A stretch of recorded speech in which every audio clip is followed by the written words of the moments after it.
तो हाय, this is Shri and आज मैं अपनी 2 साल की बल्क की जर्नी आपके साथ शेयर करने जा रहा हूँ। 2 साल पहले मेरा वेट 42 kg था एंड अगर मुझे उस टाइम आज जितना नॉलेज होता तो शायद मेरी फिजिक और मेरा बॉडी वेट कुछ अलग लेवल पे होता। एंड मैंने 2 साल में स्टार्टिंग के 5 महीने बाद मैंने अपनी गेनिंग शुरू की। मैंने बीच में बहुत से गलतियां की जिसके वजह से मुझे एक्सपेक्टेड से ज्यादा टाइम लगा यहाँ तक पहुंचने के लिए। सबसे बड़ी और सबसे कॉमन मिस्टेक है कि मैंने स्टार्टिंग में अपना कैलोरी सरप्लस कैलकुलेट ही नहीं किया, ना ही मैंने अपना प्रोटीन गोल सेट किया। मुझे बस इतना पता था कि मैं मुझे गेनिंग करनी है, मुझे वेट बढ़ाना है, यानी कि मुझे जो मिल रहा है वो मैं खा सकता हूँ। उसमें प्रोटीन हो ना हो, क्वालिटी प्रोटीन हो ना हो, कितने अमीनो अमीनो एसिड्स है, कितने अमीनो एसिड्स नहीं है, कुछ मेरे माइंड में नहीं था। बस इतना था कि मुझे खाना है और बस मुझे वेट गेन करना है। ये मेरी सबसे बड़ी गलती थी। बट जब मुझे रिजल्ट्स आना स्टॉप हुए तब मैंने सोचा कि यार रिजल्ट्स तो नहीं आ रहे तो कुछ चेंज करते हैं। तो मैंने कैलोरी सरप्लस कैलकुलेट किया और उसके बाद अपना प्रोटीन गोल सेट किया। उसके बाद मैंने अपने डाइट को प्रॉपरली ट्रैक किया, हर एक न्यूट्रिशन ट्रैक किया, हर एक माइक्रोस ट्रैक किया एंड उसके बाद मुझे कंसिस्टेंटली रिजल्ट्स मिलने लगे। जब मुझे कंसिस्टेंटली रिजल्ट्स मिल रहे थे तो मैंने ट्राई किया कि इसे और इम्प्रूव कर सकते हैं। तो मैंने कुछ अपने डाइट में चेंज किया, वर्कआउट चेंज किया एंड देन उसके बाद मुझे जैसे मैंने प्लान किया था वही हुआ। मुझे जितने रिजल्ट्स मिल रहे थे पहले उससे 10% ज्यादा रिजल्ट्स मिलने लगे।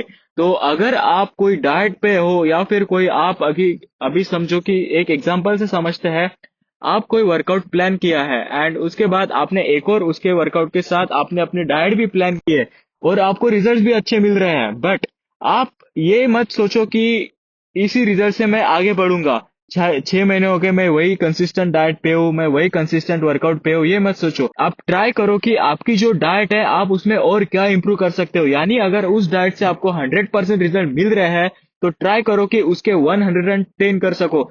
या फिर कोई वर्कआउट स्प्लिट या वेरिएशन से आपको कोई रिजल्ट्स मिल रहे हैं, 100% रिजल्ट्स मिल रहे हैं, तो ट्राई करो कि आप उस वर्कआउट से 110% रिजल्ट्स गेन कर सको। मैंने भी सेम किया, मुझे मेरे पास भी सेम डाइट थी, सेम वर्कआउट प्लान था, लेकिन मैंने उसमें कुछ चेंज करने का सोचा और मैंने किया भी एंड देन उसके बाद मुझे रिजल्ट्स उससे 10 या 15% ज्यादा मिलने लगे। इसलिए अगर आपको रिजल्ट्स मिलने लगे तो खुश मत हो, ट्राई करो कि उसे और इम्प्रूव कैसे कर सकते हो। मैं 1 साल हो गया मैं जिम में जा रहा हूँ एंड मैं सेम वर्कआउट फॉलो कर रहा हूँ एंड मुझे सेम रिजल्ट्स मिल रहे हैं। तो उसके 1 साल बाद मैंने सोचा कि एक और ट्राई करते हैं कि अपने वर्कआउट स्प्लिट्स को चेंज करते हैं।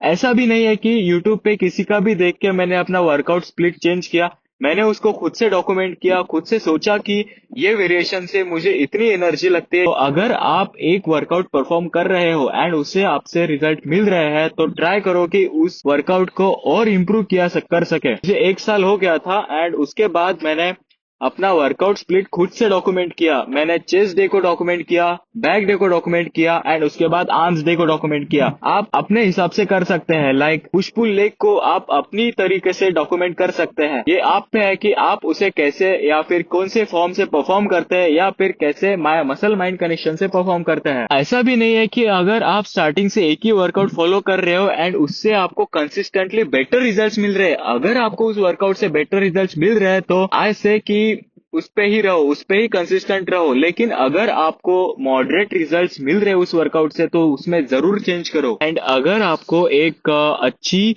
नेचुरल और एस्थेटिक फिजिक बनानी है तो आपको प्रोटीन जैसे सप्लीमेंट, क्रिएटिन जैसे सप्लीमेंट और माइक्रोन्यूट्रिएंट्स या फिर मल्टीविटामिन सप्लीमेंट आपके डेली नीड्स न्यूट्रिशन को हेल्प पूरा करने में हेल्प करते हैं। लेकिन ये कोई मैजिक नहीं है, ये आपके सिंपल डाइट में भी रहते हैं बट आप उसे डेली बेसिस पर इतना कंज्यूम नहीं कर सकते, इसलिए आपको उस कंपाउंड को अपने बॉडी में सप्लाई करना पड़ता है।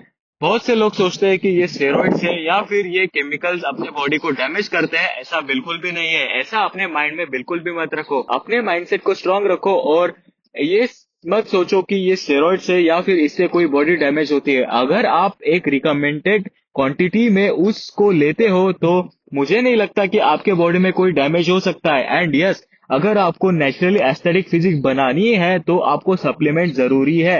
आप बिना सप्लीमेंट के एक अच्छी एस्थेटिक और गुड लुकिंग फिजिक कम टाइम में नहीं बना सकते। हाँ, अगर आप 6 साल या फिर 7 साल ट्रेन कर रहे हो तो शायद आपकी फिजिक बिना सप्लीमेंट के बन सकती है, लेकिन मुझे नहीं लगता कि आपके पास इतना 6 या 7 साल का टाइम है। तो ट्राई करो कि सप्लीमेंट को एक अच्छी प्रायोरिटी दो। एंड अगर आप बॉडी बिल्डिंग में ये सोच रहे हो कि मैं कल से स्टार्ट करूंगा, या फिर मैं सप्लीमेंट कल से ले लूंगा, या फिर कुछ भी जो है वो मैं कल से स्टार्ट करूंगा, तो सबसे पहले ये बात ध्यान में रखो कि अपने बॉडी बिल्डिंग में या फिर अपने डेली लाइफ में कल कभी नहीं आने वाला है।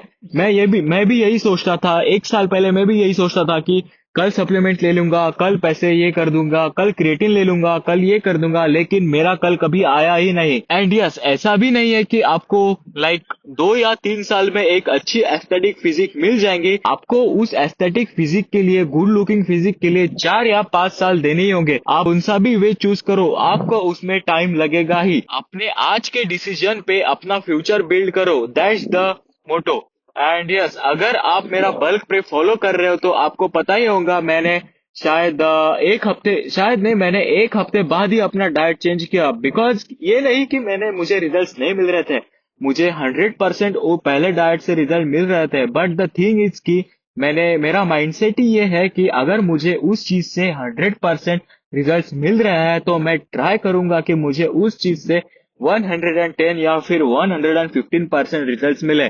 तो यही अपना माइंडसेट रखो। And yes, make sure to follow the series. And that's it for today. Let's go.